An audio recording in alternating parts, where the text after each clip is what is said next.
क्या तुमने कभी सोचा हमें हिचकी क्यों आती है? ज्यादातर लोग सोचते हैं कि ये गले से आती है, लेकिन असल में इसकी शुरुआत वहां से नहीं होती। तो फिर ये आवाज आखिर आती कहां से है, मैं बताता हूं। लेकिन अगर आपको कभी हिचकी आई है तो लाइक करें, सब्सक्राइब करें और कमेंट में दिल भेजो।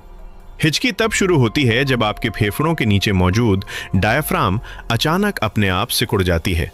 इस ऐंठन की वजह से आप तेजी से सांस अंदर खींचते हैं।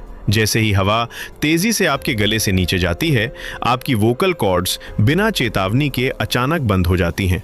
हवा के इस अचानक रुकने से ही हिचकी